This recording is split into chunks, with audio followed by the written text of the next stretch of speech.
কেমন আছো?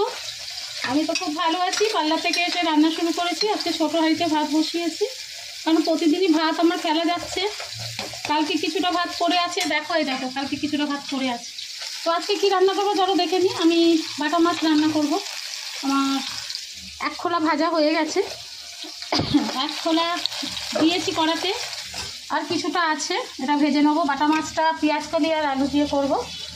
তোমাদের বাড়িতে আজকে কার কী রান্না হচ্ছে একটু বলো। আর আমি কি করবো দেখো, কেটে নিয়েছি, করলা ভাজবো।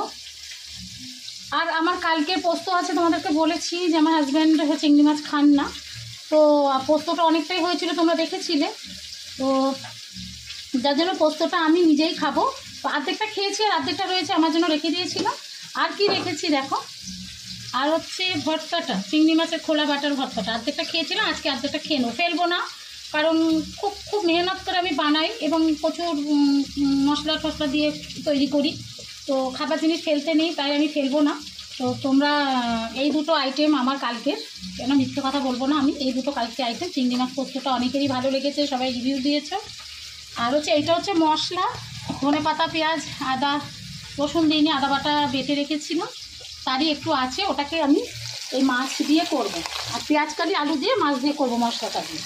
তো তোমাদের বাড়িতে আজকে কার বাড়িতে কী রান্না হচ্ছে প্লিজ একটু বলো। আজকে আমি এটা সরষের তেলে ভাজছি বাটা মাছটা, তার কারণ হচ্ছে সরষের তেলে ভাজলে কালারটা খুব সুন্দর আসে এবং ভাজাটা আর একটু বেটার মনে হয়। যেন আমি নুন, হলুদ, লঙ্কার গুঁড়ো তোমার মাখিয়ে রেখেছিলাম পার্লার থেকে এসে।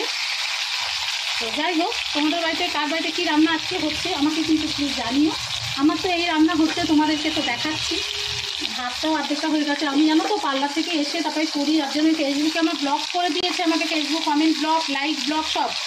যখনই লাইকটা তোমার খোলে আমি তখনই সবার কমেন্টে গিয়ে একটু লাইক দিই, তারপরে দেখি আবার ব্লগ দিয়ে দেয়। তো তোমরা কিছু মনে করো না, তো আমি ঠিক তোমাদের বাড়িতে পৌঁছে যাব। ভাতটা অনেকটা হয়ে গেছে, তো এরপরে খাবার পালা সবারই, তাই না?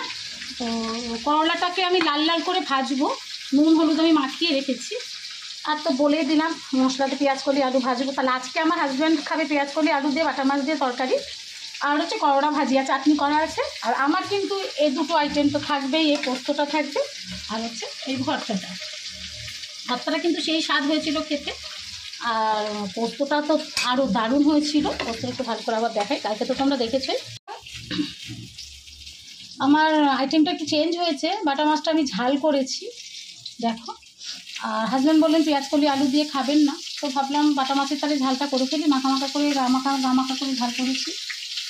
আর একটু বেগুন কেটে নিয়েছি, বেগুন ভাজছি। আর পেঁয়াজ কলি আলু তো কাটাই ছিল, তোমরা দেখলে, বলেছিলাম মাছ দিয়ে করবো, কিন্তু সেটা আর করলাম না। বিট দিয়ে, গাজর দিয়ে, পেঁয়াজ কলি, শিম কেটেছি আবার পরে, এর মধ্যে নিয়ে নিয়েছি মটরশুঁটি দিয়ে একটা পাঁচমিশালি সবজি করব। আর হচ্ছে বেগুনটা ভেজে নেব, এটা এখনও হয়ে যাবে, রাতে রুটির সাথে হয়ে যাবে, তাই আমি ভাবলাম একবারে করেই নিই। তো আমার ভাতও তো হয়ে গেছে, তোমরা দেখো ধোয়া ওঠা ভাত। আর হচ্ছে বেগুনটা ভাজছি, তাহলে আজকে আইটেম আরও বেড়ে গেল। করলা ভাজা, মাছের ঝাল, এই সবজিটা হবে, আর এই বেগুন ভাজা।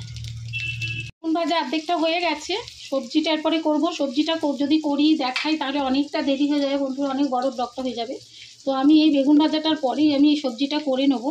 তাহলে আজকের আইটেম কী হলো তোমরা বুঝতেই পারছো। আমার আইটেম দুটো বেড়ে গেল, ভেবেছিলাম দুটো করবো, আর দুটো তো ছিলই, চিংড়ি মাছ পোস্ত আর ভর্তাটা ছিল, তাই ভাবলাম দুটো আইটেম দিয়ে খেয়ে নেবে। তো যাই হোক, আরও দুটো আইটেম বেড়ে গেল। তো আমার 4টে করে আইটেম হয় রোজই, বিট গাজর দিয়ে মটরশুঁটি দিয়ে একটা আমি তরকারিটা করে নেবো এক্ষুনি। বেগুনটা ভাজা হয়েই গেল। আর বাটা মাছের ঝালটা কেমন হয়েছে প্লিজ জানিও, ঠিক আছে? আর আমার ব্লগটা যদি তোমাদের ভালো লেগে থাকে তাহলে কিন্তু তোমরা লাইক কমেন্ট করে দিও, একটু শেয়ার করে দিও, ঠিক আছে? একটু প্লিজ শেয়ার করে দিও।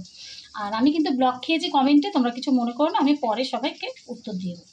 তোমরা ভালো থেকো, সুস্থ থেকো, হ্যাভ এ নাইস ডে।